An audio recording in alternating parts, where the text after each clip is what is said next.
I think that the focus on this third one is to show you how the camp is progressing. You know what I mean?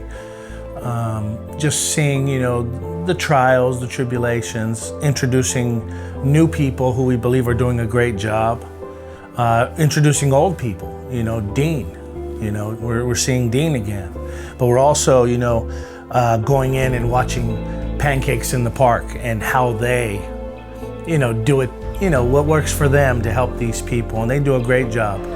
Well, my name is Brian Wyatt, okay, and I'm from from here locally, okay, and I grew up on this side of town, and I've been in Alcoholics Anonymous for about 27 years. That's where I met God, okay, and I'm down here to try to make a difference in people's lives and bring them over to our side of the table, help them find God the way that I found him through Alcoholics Anonymous, and maybe some recovery from drug abuse.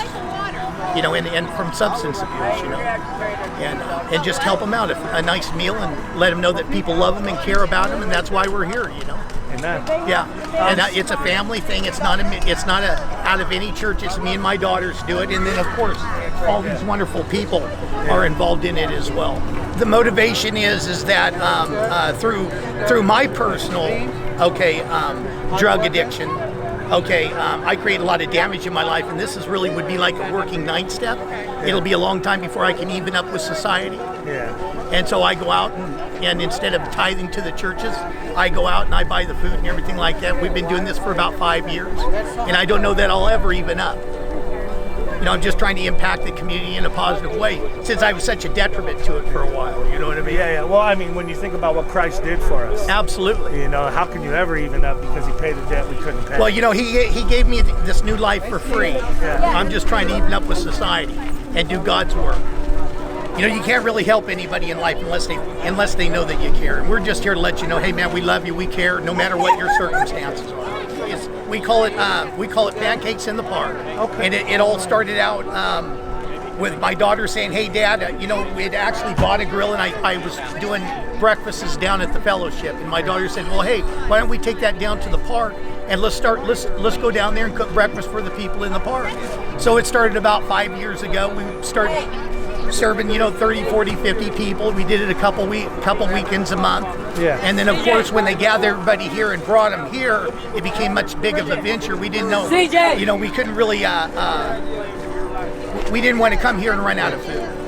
Okay, so everything kind of quadrupled as far as the production of food and efforts involved in it, you know what I mean? So we come out here 2 times a month, the second and third Saturdays of the month, and do what we're doing here. Each one of these costs us a couple of $100.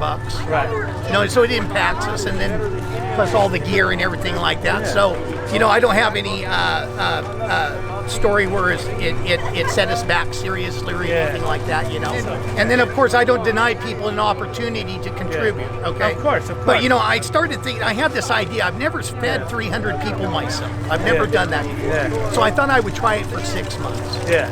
Okay, once we came here, and I think we're like in the 3rd month, okay? Wow. And we had somebody who donated enough bacon for an entire year. See, that's awesome. So that helps, right? So eggs are down to $10 for 150 a piece right now, which is a record low. So God's working with us, We fry up about 120 pounds of potatoes. That's work. That's work. Yeah, it is. Yeah. Yeah, so and there's a lot that goes on behind the scenes, as far as this, but it's just kind of brings everybody together, and it also helps involve the people that are homeless. They can come here, get involved, just like she has. Yeah. You know what I mean? Get involved and get on the other side of the table and start serving people. Instead of needing, you can start giving, and that's really the key. At least it has been for me. What would you say to people that think they can't have an impact, in these situations? How would you encourage them to maybe, take that step of faith to just do something to help?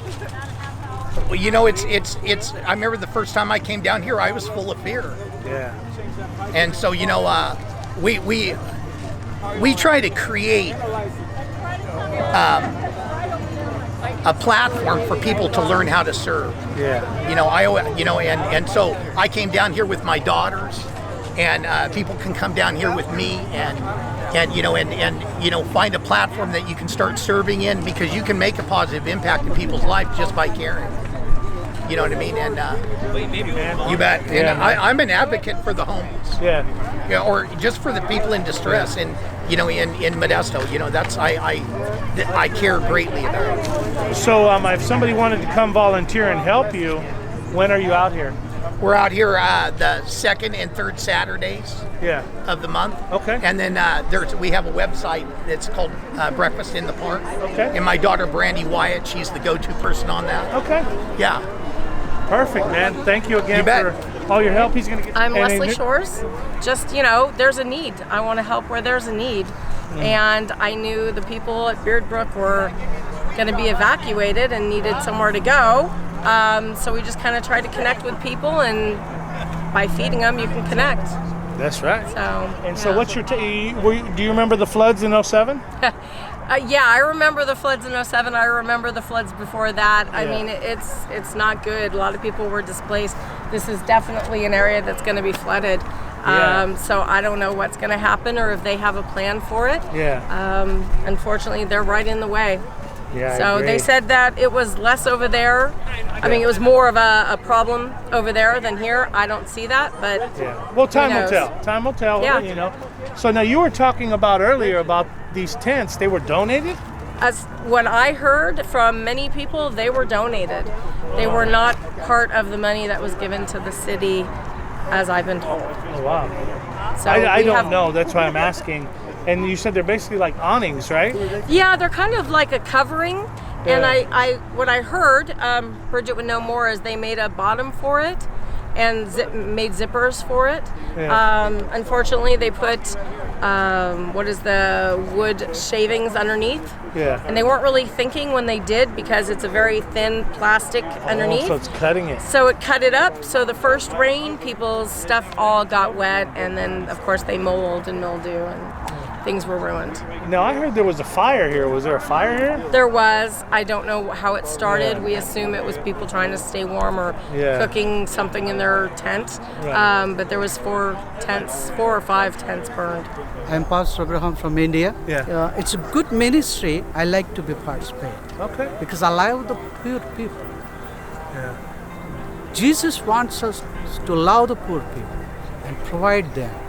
So it is more than preaching, a practical ministry. So today they told me that they are going to be here for providing some food and clothing to the people. Then I requested them and I participate in that. What would you say to people who are scared to come out here and help, or how would you encourage them to come out and maybe help with this problem in some capacity? Most of the people who are Christians in safe places, but most of the people suffering outside, they have to put forth some of their income into this compassionate activities. They have to show their love. Because Jesus said 2 commandments: love your God, love your neighbor. Without you fulfilling the 2nd commandment, you cannot fulfill the 1st commandment. Because God is there in the people. Okay. So in America, we have a lot of corruption in different things. So what would you say to them who are scared to contribute to a church or an organization because they feel it's going to be mismanaged? What could they do outside of that to help this situation? They have to search about the genuine organization. Genuine people who really loves the people. Most of the organizations, they are minimize their activities in the walls of their church. They don't go outside.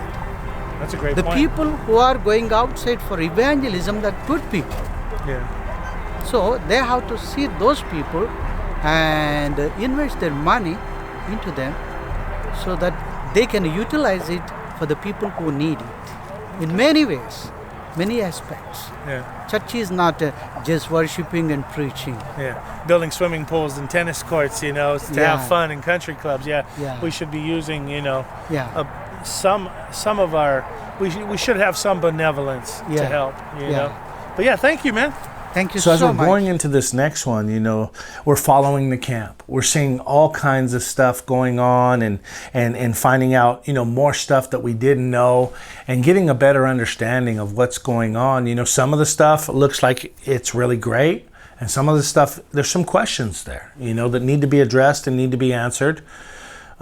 People have, you know, there's a fire that take place. You know, what happened? How did this transpire? It looks like there was a fire down at the camp a couple days ago or last weekend. So we're going to go down and investigate, and hopefully we can figure out what happened and why it happened, and see how, you know, maybe we'll run into some people we already interviewed, see how they're doing, and hopefully, you know, everything's going well.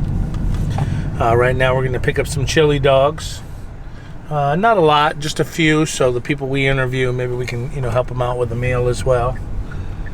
And, you know, try to get to the bottom of the situation and give you some more information about what's going on. And I appreciate everyone who's helping, you know, Ramesh, Judy, Laura. There's a lot of people that have contributed, and it's allowing us to do a little bit more. Another time we went down and got some chili dogs. And we went down to find out about the fire, handed out some chili dogs, showed you the process again, how easy it was. I think we got 15 chili dogs for like $22. All right, so you have 15 chili dogs. Your total comes out to $22.49. Thank you, sir. You're welcome. All right, bye. Yeah, so, you know, it's just that easy, man. $22.50. And, you know, I got 15 chili dogs to, you know, bless some people with today. You know, it's not even that much money. I know a lot of people are on a budget, you know. Taco Bell has 99-cent dollar cheesy bean and rice burrito. Beans and rice is good sustenance. One burrito help one person, man. It don't cost that much. Once a week, anyone who works can spare $1 a week, you know. This here, you know, I like chili dogs, so I like to give them what I like. So, you know, 15 of them, and we'll see what happens. See if you know, some of them share their story, and if they don't, that's fine too. You know, but we just want to bless those who are willing to share and let us know what's going on. All right.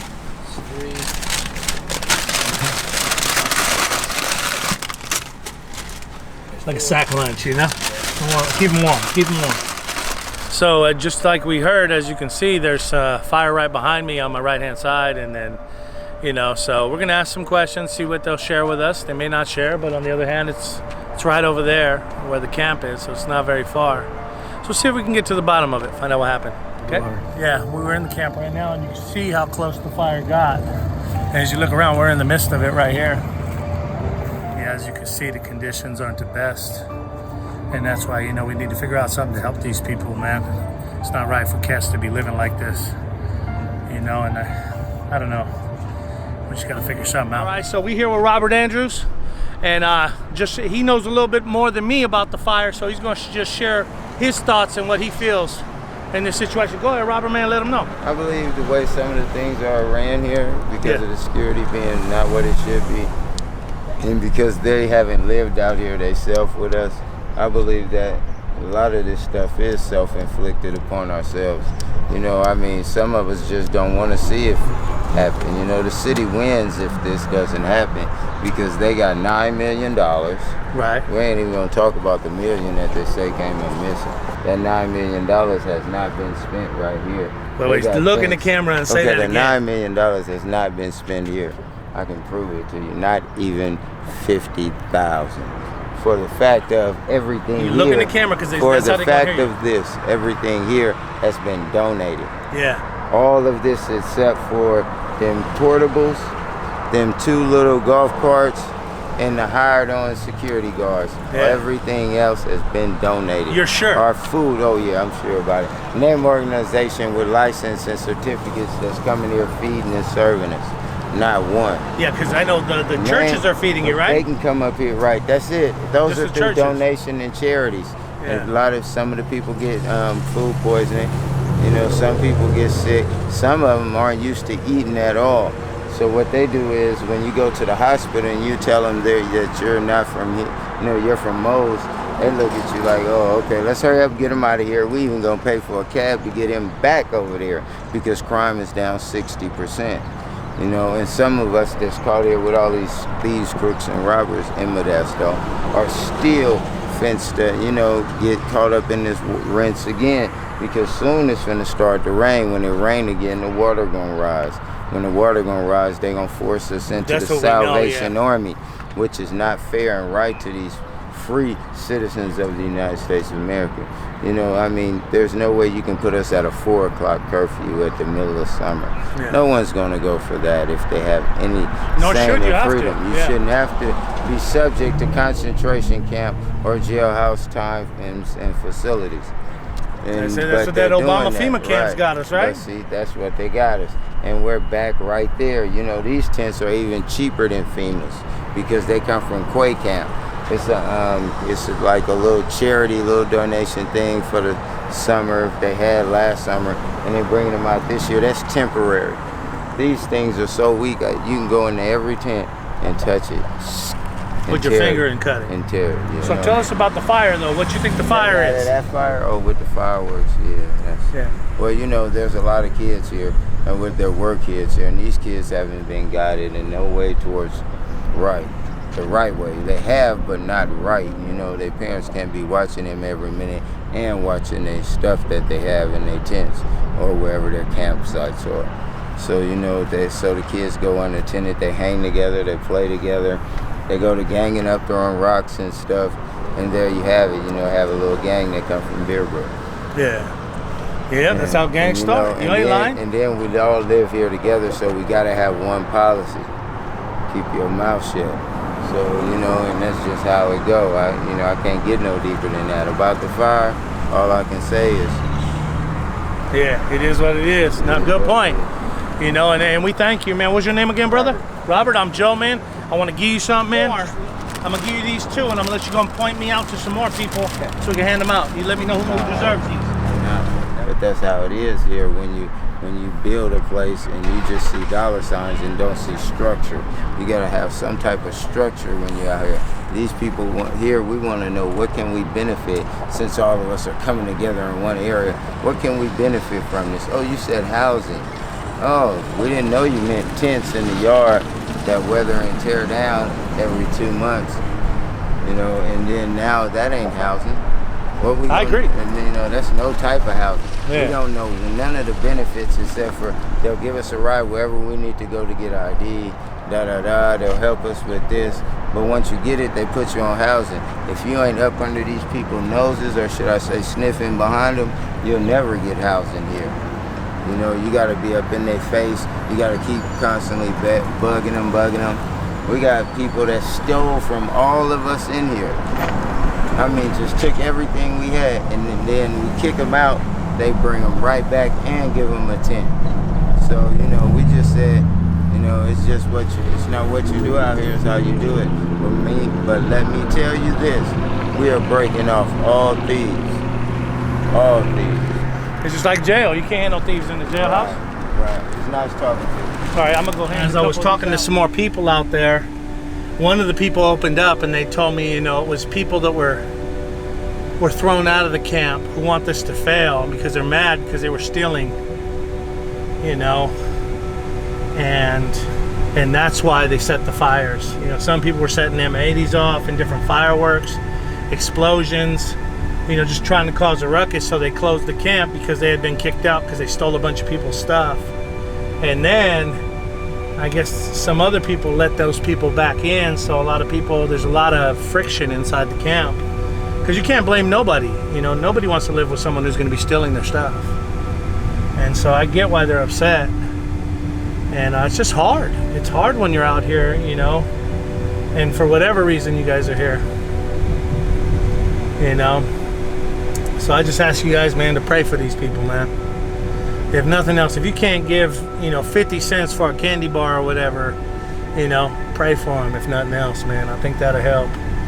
And if you can give more, then give more. I can encourage you to come down here behind 9th Street, under the 9th Street Bridge, and bring some food, man. And feed these people and talk with them and let them share with you. You know, so you can have your own understanding and grasp. And the more we do that, I think the more we're going to encourage them, the more hope we give them, and the better everything's going to be for everybody, I think. All right, y'all, we back again here at the camp. We're here with Meech. This is Meech. Say hello, Meech. Hey. And in this particular situation, Meech is kind of breaking down the food situation. And just go ahead, break it down to us. How does it work? Do they feed you here? What goes on? Is it? Yeah, they feed us like maybe twice a week. You know, they have Starbucks come out, and then a couple of churches that come out and feed us.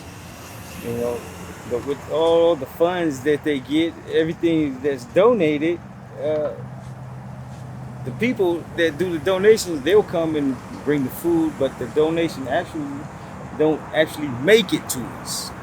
They give us the week old or the 2 weeks old stuff. A couple of things had maggots in it that I had to return to them. Wow. Yeah. Wow. So, man, it's all kinds of stuff popping off. It was a fire not too long ago. Now they say somebody died. I mean, what's going on? What's the climate inside there? You know, actually, for it to be a new community, Yeah. The violence, it hasn't been so. It's more of a drug thing than violence here. You know? Yeah.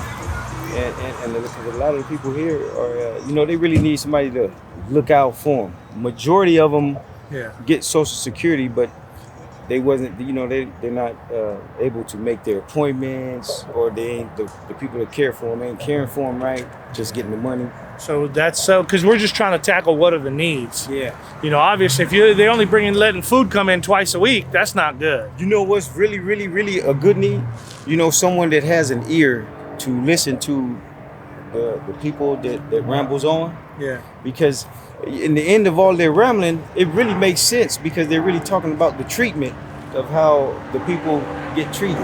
Yeah, I was coming down and I don't know the guy, I didn't know the security guard, but I heard the security guard tell him, hey, I'll kick you out. Yeah. And then I turned around, you know, it ain't my business, but I had to say, hey man, I wouldn't even let you do that. You know, the guy got one leg and you're a security guard. You're 6 feet something. I wouldn't let you do that to that man, and I don't know you nor him, but I wouldn't even let you do that. You know, it's the treatment. You know, they treat us like we're not human. You know, and I never thought I would end up in a place like this, but I went from jails to drugs to selling the drugs to using them to getting a job to getting fired and to really, really becoming homeless. Like, wow. And they almost didn't accept me because of my past. When I was young, a young thing like that, they almost didn't accept me. But they did. They offer very little help to those that's functional. The ones that's functional, they offer very little help. They wondering, they don't think a person like that could become homeless. They don't think a person could lose their job and actually become homeless, regardless of the past, you know? But it is a tight community, and we do help each other before the security comes. We help each other solve the problem before they come. That's good. Mm-hmm. So y'all even got your own little, like, almost like a city council in there. Yeah. No, that's what's up, man. And I don't know what the truth is, but the rumor is they got a significant amount of money to do this. Some people told me the tents are donated. I don't know the truth of the situation. And there's well water. There's not even running water, right? It's a well. Right. And yet, no, the money that was donated, I can see it in the vehicles that they drive when they come to work. Yeah. But that's the only place? Yeah, everything else was donated. And the good things, the good foods that we're supposed to get donated, they probably meet them somewhere else and drop it off and give us the week and later foods. So you think more people should come and bring food to y'all to help? To directly, people, like I did, like I did this morning, right? Exactly. Walk into the tables and put it on the tables. Yes, bring it in to the groups that you see, boom, and they'll disperse it, because when they get it, it's in the office. Yeah. The water. No, so they know it's real. This is supposed to be the county of the water, but the water here is so contaminated that they're supposed to give us bottled waters to drink for each tent. Supposed to give us a couple of cases. They ration out one water bottle to us, no matter the heat, no matter how much the heat is. They give us a water bottle. When we're supposed to get, each tent is supposed to get a couple of cases, we get one because the water is contaminated. We're not supposed to drink it. Yeah, and it's supposed to be water wealth, contaminant health, right? Yes. Yeah, no, that's not right. And hopefully they'll get us away from under the bridge, because this is where the winter is be flooded. That's what I think too. That's Yeah. what I'm worried about. That was my whole thing, is that what happens when the waters rise, you know? And now it looks like it's coming. So, But the homelessness here in Stanislaus County, they are doing something about it. They're working out the knacks as it goes, because they see that this is the model thing to do. A lot of people come in to check it out, and only prayers can make things better, you know. So we're hoping for a nice clean slate to where homelessness do get recognized, you know, for whatever it is, whether it's mental, whether you're going through a crisis in your life, whatever it is. There's all sorts of walks of life here, that whatever turns they took, they might need that help, because homelessness is more of a state. It's more of a state thing than you know, because crises do happen every year, every day. Crises happen with the job fluctuating, the money situations, the housing is a big part of it, with no rent set value, with no set value on the housing market. yeah. Even if you did have a job, it'll be hard to keep a home. Yeah, because it's expensive. Yeah. And at least Stanislaus is doing something. You know, some counties ain't doing nothing, man. Right. And so we wanna thank Stanislaus County for doing something, even if it has some things that need to be fixed. You know, but at least they are stepping forward. You make a great point on that. That, you know, they're doing something, and some places aren't doing anything, or very little. We're headed out to Arizona because we're given a lake house, you know. A family member died. They owed like 90 grand on it. At first we didn't want it because hoarders had lived there, and it was just a mess, you know. And it's getting better. It's almost to the place where we can actually use it now. And so we started filming this web series called Stretching the Dollar. And in the process of doing that, going up there and doing the work, and, you know, trying to show people that basically anyone can do this if they're motivated. You know, if you really want to do this, you can do this, and you don't have to pay, you know, exuberant amount of money. And if you put in some elbow grease, you can get this done. So in that process, I was headed to the Circle K to get some drinks for my workers. And I ran into a guy. I had some Gatorades, or Powerades, I believe, one of them. And I said, hey man, I got convicted, you know, because, you know, now you're cognitive of it. You're always thinking about it, you know, and you always see the homeless. Hey man, you want a drink? And so this guy, he comes over and he says, do you have any work? And I was like, at first I was like, no. And then I'm like, what am I doing? You know what I mean? This is what I do. I help the homeless. And I said, I picked the hardest thing I can think of, because Havasu is hot in the summer, you know? And I said, do you want to lift rocks? To see if he really wanted to work. And sure enough, he really wanted to work. He said, yeah, I'll do anything. He jumps in the car, we get over there. He turns out to be a really good worker. And, you know, I get convicted in my heart. And I was just like, you know what? I'm going to let this guy live here. You know, I don't have no one to manage the grounds anyways. Yes, see if he can do it. Arrived in Havasu it's been a month now. And I was walking down the street by Circle K because I was homeless, so I came from Phoenix. And somebody was yelling at the car. I don't know if he's some nut or something, you know, he was yelling at me. But I looked back, he's talking to me, and he's yelling, "Ah, you want some water?" What the heck's he doing? I kept walking, and then he yelled again, third time. I said, "Oh, he's talking, are you talking to me?" I said, so I walked up to the car. "You want some Gatorade?" "Sure." "Oh, are you homeless?" I said, "Yes." And then he gave me a drink of water, and then I asked him, "Do you know anybody around here that needs some work done?"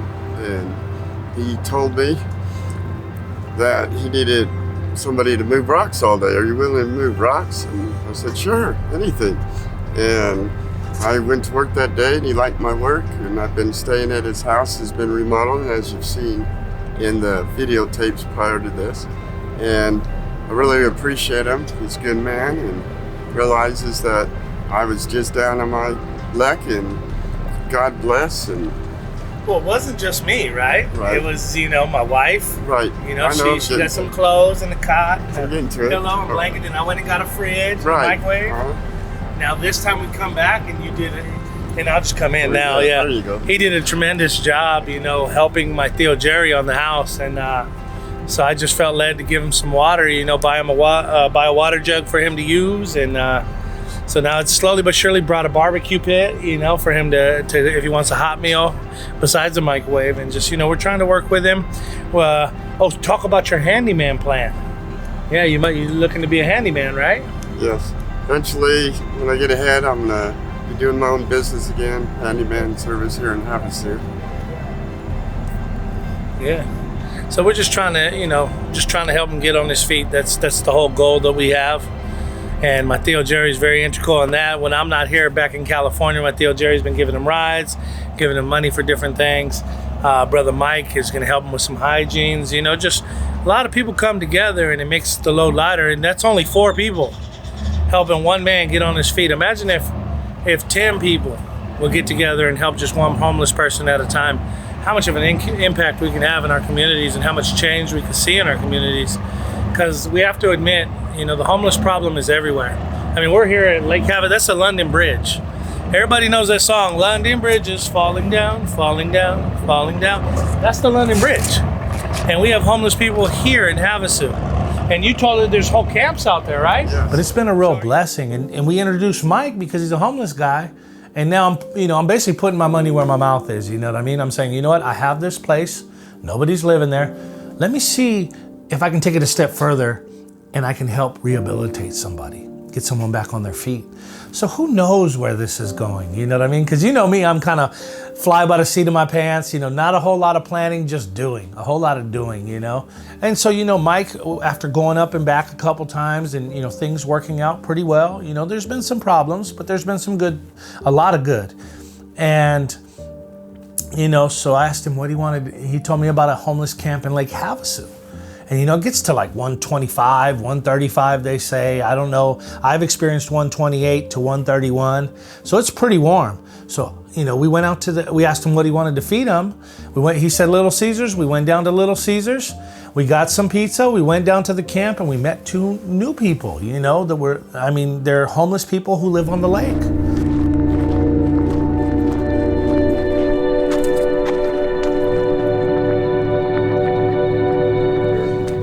Well, I've never been homeless like this. I was on the run for a while, and I had to sleep a couple nights outside, but nothing like what you guys are enduring right now. And it seems like it's more prevalent than ever.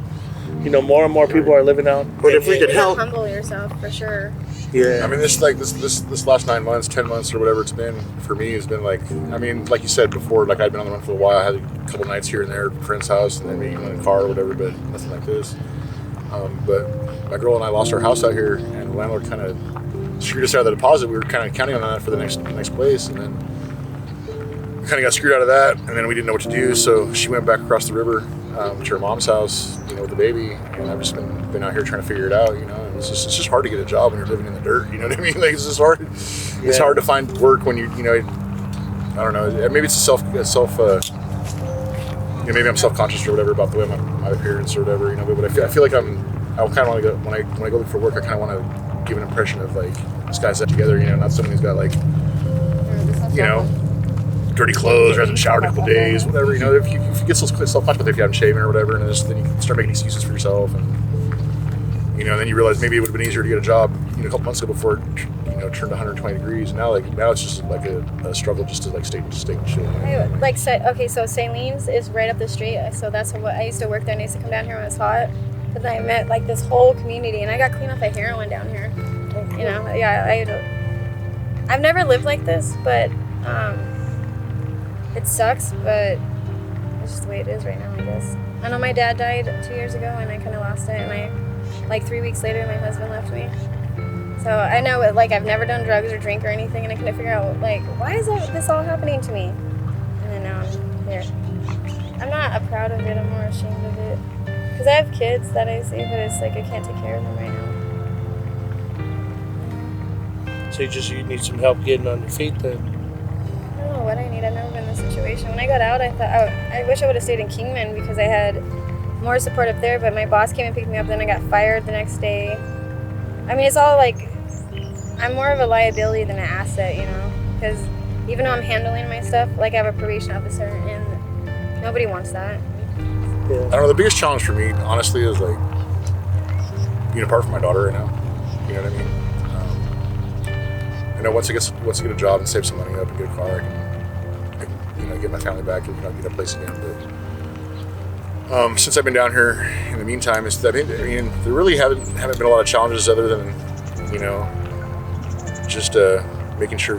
So I got food stamps for a while, and then they cut them off. I need to go get them back again. But staying fed wasn't a big deal. It's just more acclimating to living outside 24/7. And this is the first time I've been in this much trouble. So now the heroin, did that come from Pop's dying? Yeah, I was cleaning out his room, and me and my sister. My dad was an addict also, and I found like this little kit, and I remember looking over at my sister, and she knows about it, but not really me. And I just remember, I don't know, it was. I shot up for the first time I ever tried any hardcore drugs, and it was downhill all from there. Yeah, no. Like the next 3 months, I lost everything. And then 3 weeks later, I had all 3 of my kids, and my baby dad walked out in the living room, and I remember him telling me, it's the house my dad bought us. And I remember him telling me that the girl that I was working at the hospital still, and she was pregnant.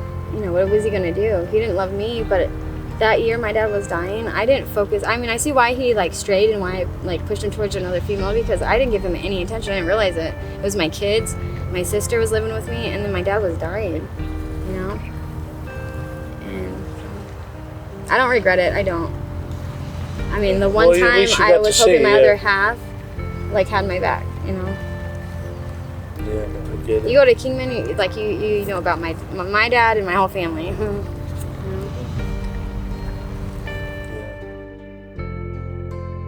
And you were talking about, being out there and praying. What happened? Because I didn't hear this before. You just shared it in the car right now. And you seem, like it was a very serious thing in your life. Go ahead. Well, I've been homeless, and I ended up, we don't have to get into details, and I was stuck on the streets here. And the people I came with were supposed to get a job, and they just left without me and threw my stuff on the street. So I was homeless from Phoenix, homeless here now. Didn't get the job. 3 days trying to sleep in the bushes, real hot, and almost gave up hope. And I tried to look for work. I didn't have a car. I only had very few items, no phone. And the third day I'm sitting there, and I prayed to God when I was crying, God, please, there's no one to help me, nobody around. Only you can help me. I call on Jesus Christ, your son's name, Father in heaven, please. And I start crying. I cannot, without your help, you're the only one that can help me. And that was it. And I was walking around, went to sleep. And I don't know why I was tired. And I was doing a lot of walking for 3 days. And I got up early, and I just started walking, praying again. And just thinking, what am I gonna do? That's it, just a short prayer. And I don't know, I started walking, and I thought I'd walk up to Walmart, but I realized it was another 10 miles. I already walked 4 miles. And I was at Circle K, and just walking through the parking lot. I had no money, nothing to even drink. And there was some crazy guy right over here, No, I don't know. No, Hey, but you want to anyways, yeah, he's yelling at me. He's yelling at me, what? And I just walked through the parking lot. I'm not asking for money. I'm not there. Hey. He calls me. And he said 3 times, so finally I turned around. What, you talking to me? Yeah. And he goes, are you homeless? Oh, you want a drink? That's what he's trying to do, be nice. Sure, I'll have a Gatorade, I'm thirsty. And walked to his car and said, how's things going, he's asked. And I said, everything's all right, except for if you know anybody needs some work, I need work. And he goes, well, you're homeless? I said, yeah.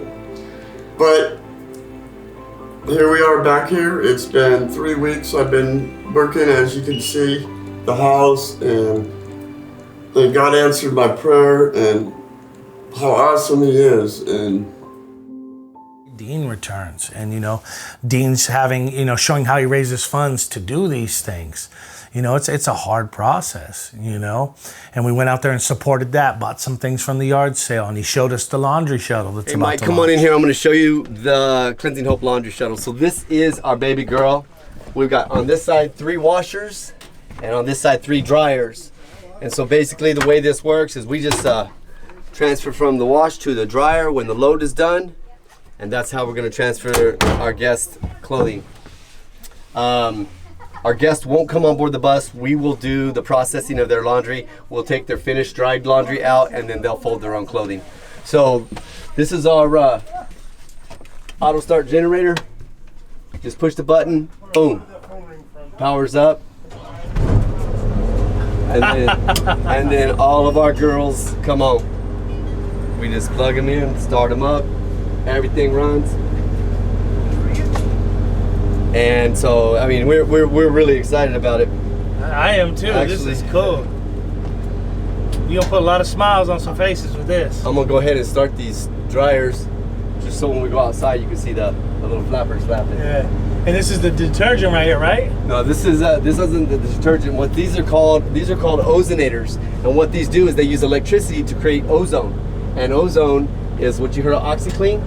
Ozone does, it injects the oxygen into the water stream, so it stimulates and it permeates the clothing to aggressively disinfect it like bleach, but non-toxic. It gives us an edge in servicing homeless encampments and whatnot, where there might be a high possibility for outbreaks of plagues or whatever due to lack of hygiene. So this gives us an extra edge to more thoroughly. How much did that run? Disinfect the laundry. Actually, these 3 units were all donated to us from a guy in Nevada. Actually, that's awesome. A business in Nevada, and so yeah, we're pretty excited about that as well. This is what powers everything. Well, my involvement with this is I'm one of the builders. Dean usually comes to me with an idea, and then it's between me and the other builders to try to figure out how to make it work. This is the 3rd one we've done so far. The first laundry shuttle, 2 shower shuttles and a laundry shuttle done so far. And that's what I do when things need to get done around there. We just do it. My name's Kelly. Hi. So I've been blessed. I have the privilege of actually driving one of the shower buses. I drive Mercy out 4 days a week, and we give showers to the homeless and those in need. We restore hope and dignity to those who really don't have much and aren't asking for much. And so when we're able to restore them with community, with friendship, with smiles, and sometimes hugs and prayers too, underwear, socks, and hygiene kits, we're creating a community for people who've pretty much basically been thrown away. And so the laundry shuttle here, Faith, is just that second step, because clean bodies need clean clothes. And so what we're able to do now is it can further instill that hand up to get them up out of that desperation of poverty, maybe wash that work shirt that they got, or wash that interview clothes, or whatever it is they need.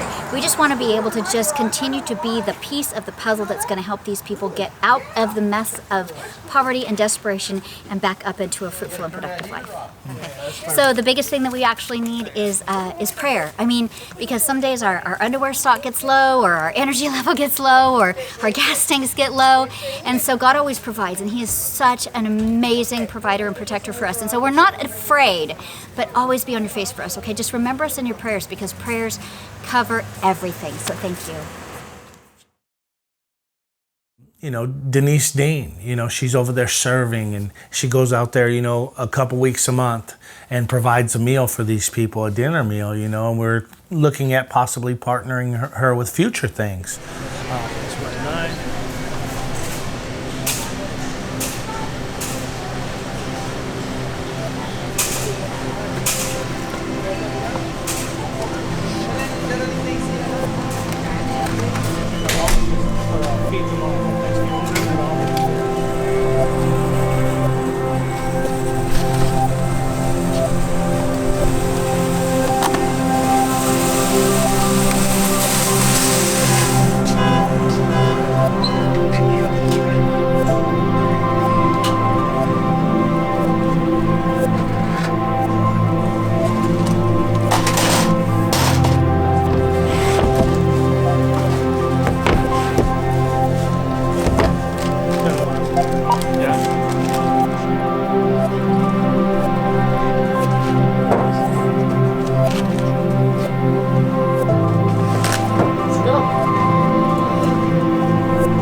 We are Denise and Lois, and we are Home is Where the Heart is Ministries. We go out every Saturday, every Saturday but one, feeding the homeless in America, in Modesto, in Turlock. We just love it. So our mission is to just show some love. Jesus is love, and we get blessed every time we go out to feed the homeless. And there's nothing I would rather do on my Saturday than to go out and feed them. So we're planning on doing a Thanksgiving dinner and a clothes giveaway tomorrow. We've been working at it all day. We had lots of volunteers. We had like 7 volunteers today. Came over and sorted through mounds and mounds of clothes because God is so good. And we asked God for some clothes, and He gave. It was an overabundance. We've had one church in Turlock partnered with us and got us a bunch of clothes, and so it's been a great adventure just to do this one dinner. It's just been fabulous. So we're getting ready. What you got right here? What's this? We're getting ready to cook. That's for the stuffing. My mom makes stuffing with hamburger in it, and so I've never made it, but I'm gonna try it because I'm pretty good at cooking. So we're just gonna try it. And I got the hamburger here. I got the turkey. I got a bunch of turkey breasts already in the oven. You had asked me what compelled us to do this, and it's the love of God. The Bible says if you see your brother in need and you walk away, then you don't have the love of God in you. But I'm telling you, the love of God is all up in this because we can't walk away. Those people need us. And it's just like you look in their face and they're just so rejected and so lonely, and they're people. So I see people when I go out there. I don't see homeless people. I see people that are hurting and really need us to just smile at them and give them a hug and feed them some food and treat them like they're human beings. That's the main thing. The hearts that are in one accord right now, wanting to serve your people.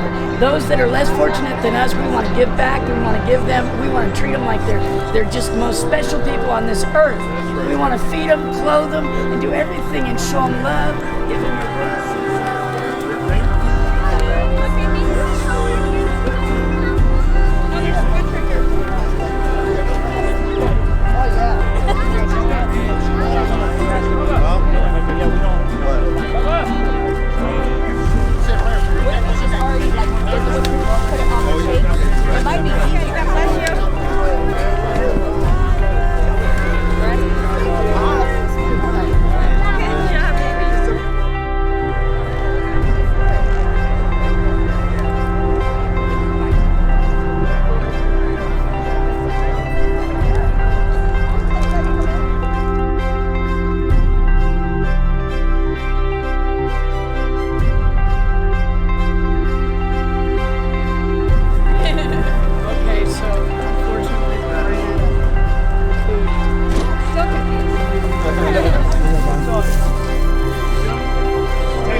Everything that's good health, you know what I mean? Yeah, man. And that's the only thing that we need in our life is better nutrition and positivity, you know what I mean? Thank you guys.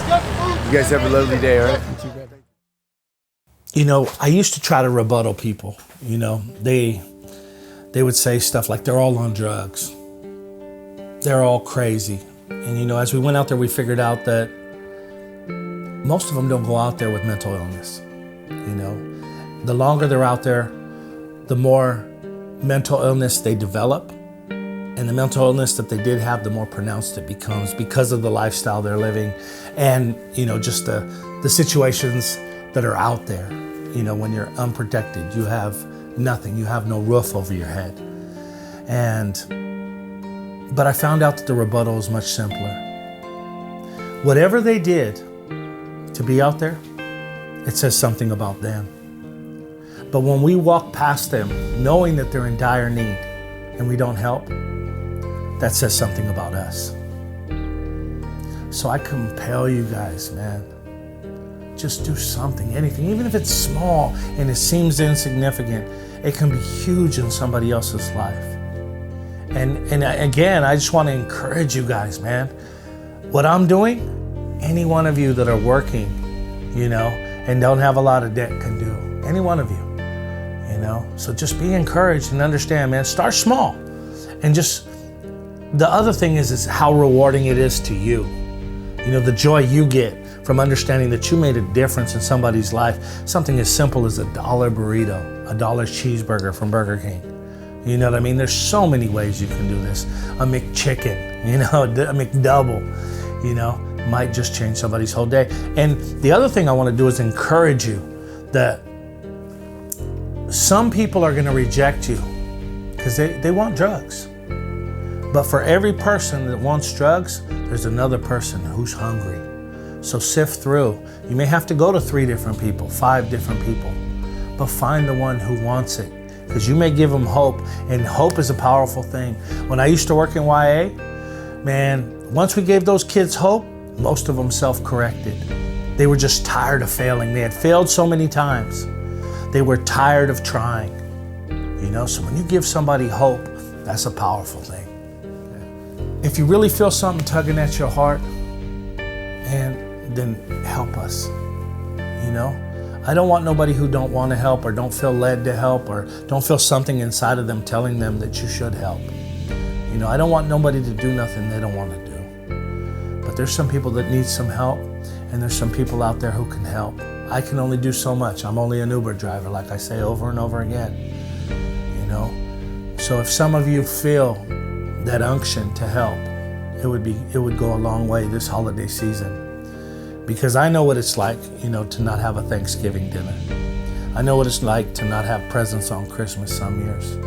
You know, I know what it's like when your mom's on drugs and everything you do get gets taken away. You know, it's tough, bro. It hurts and you think there's something wrong with you.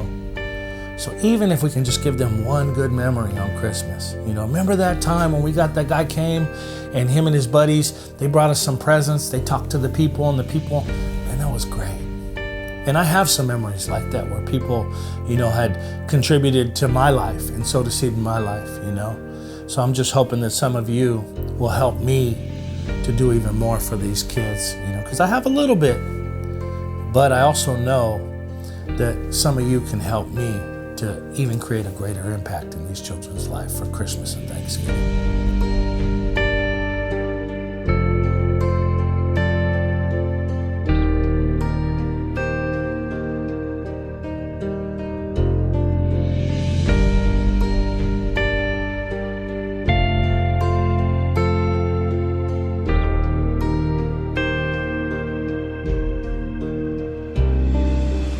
I'm just really excited for what the future holds, and as we step in, we're planning a Thanksgiving feed, and what I'd like to do, that's what, you know, that's the purpose of meeting with Denise, and see if we can make all the parts work. And I also want to have, you know, a couple people, you know, come help me maybe do like a Christmas list for the homeless kids down at the camp, and then, you know, I have a little bit of money, not a lot, but hopefully I can get those kids some presents this Christmas, because I think the thinking a lot of times is, you know, their parents are on drugs. You know what I mean? So their stuff might get sold or their stuff might get stolen. But I know what it's like to be poor and, you know, not get a lot on Christmas or not get anything or not have anything on Christmas. And it's not a good feeling, you know. So if I can, you know, I have a little bit of money in the bank for this, you know, a couple $100. So depending on how many kids will just determine how much I can give. But I'd really like to get them some presents, even if they play with them for a couple hours. You know, when you have nothing, just that one memory. Remember when we had those toys for a couple hours on Christmas and we got something? You know, that's, you know, help them to start building and establishing good memories. And, you know, that's my hope, you know, is that just to give them that joy. Even if it's for a moment and it's taken away, to me, it's worth it. Because I'm sowing a seed in those kids' lives. Even if it's just a $5 toy or a dollar store toy, if it has to be, if there's too many kids, you know, because I only got a couple $100, you know. I drive Uber, but I'm willing, you know, the little I have, I'm willing to, you know, to use it in this manner, because I think it's a great investment in the life of young people. Wow. Thank you for watching the least of these. And I just wanted to tell you about some of the stuff that's on the way. Life After Prison, we just finished filming, so it'll be edited and out real soon. if it's not out already. We also have Life After Prison Part 2, which is the Central Valley edition. That's on the way and coming pretty soon. Life After CYA is almost done as well. We look forward in the future to doing Life After Life in Prison, Life After Life on the Run, and redemption and recovery. I'm starting to get people who want to talk about, heroin, because we want to expose, the relationship from prescription drugs, the Oxycontins, all those different ones that are basically, startup kit for heroin. And once the people figure out that tar heroin is cheaper and a better high, it's just a natural transition. We want to expose those things. We're still working on the sex trafficking held against my will, but we think we're going to do one to expose, young ladies who are in bad relationships first, because we're finding that the ladies who are in these things, it starts with a bad relationship in a lot of times. So by doing that one first, then we can tackle sex trafficking in a more meaningful way. Stretching the dollar, teaching people how to take a beat up house and remodel it is the web series. So there's a lot of great stuff transpiring. There's going to be, another part to this, least of these, part 4. This is part 3. And, we're going to do a Thanksgiving feed. And we're going to try to do some presents on Christmas for the young people. And you guys can help with that if you decide to. So we're real excited about what the future holds. A lot of good stuff in the works. So stay tuned and continue, sharing it with your friends and letting people know. Because the more people that see it, the more people that will understand, or at least have a better understanding of how to have an impact with, different parts of society that need to be addressed.